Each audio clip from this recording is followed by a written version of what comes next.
यह एक horror story है। पश्चिम उत्तर प्रदेश के एक छोटे से गांव में एक पुराना और सुनसान घर था जिसे भूतिया हवेली के नाम से जाना जाता था। गांव वाले इस घर के बारे में तरह तरह की कहानियां सुनाते थे। उनका मानना था कि इस घर में कोई अदृश्य शक्ति वास करती थी जो रात के समय सबको डरावनी आवाज़ें सुनाती थी और कभी कभी तो लोगों को दिखाई भी देती थी। एक दिन एक युवा पत्रकार विशाल इस गांव में अपनी रिसर्च के लिए आया। उसने गांव के बुजुर्ग से घर के बारे में सुनी हुई कहानियां और तय कर लिया कि वह इस घर की सच्चाई का पता लगाएगा। वह रात को इस घर में अकेले रहने की योजना बनाता ताकि वह पूरी तरह से इस रहस्यमय स्थान का अनुभव कर सके। विशाल के साथ उसकी साथी साक्षी भी थी जो उसकी रिसर्च में मदद कर रही थी। दोनों ने गांव के लोगों से इस हवेली के बारे में डरावनी कहानियां सुनी।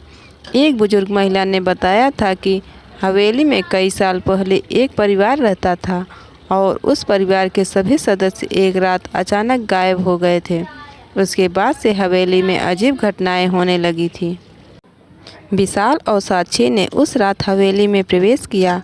हवेली का माहौल बहुत ही डरावना था। खिड़कियां और दरवाजे सड़े हुए थे और दीवार पर हल्की सी दरारें आ चुकी थी। दोनों ने जैसे तैसे अंदर का रास्ता तलाशा और एक पुराने कमरे में पहुँचे। कमरे में एक पुरानी सी पलंग पड़ी थी और दीवारों पर कुछ अजीब सी चित्र बने थे। जैसे ही रात गहरी हुई, हवेली में अजीब आवाज़ें सुनाई देने लगीं। कभी किसी के चिल्लाने की आवाज़ तो कभी किसी के चीखने की आवाज़ और कभी किसी के बड़बड़ाने की आवाज़। विशाल और साक्षी दोनों सहम हो गए, लेकिन विशाल ने अपनी रिसर्च जारी रखने का फैसला किया। दोनों ने उस कमरे में रात बिताने की योजना बनाई।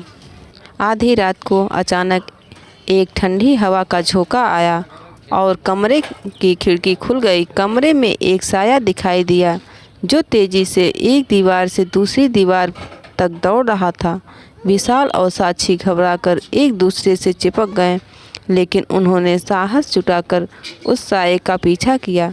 वे दोनों जैसे ही हवेली के पुराने तहखाने में पहुँचे, उन्हें एक खोपड़ी और कुछ कंकाल के अवशेष मिले। अचानक एक ज़ोरदार आवाज़ हुई और कमरे की लाइट चली गई। अंधेरे में विशाल ने महसूस किया कि किसी ने उसके कंधे को छुआ।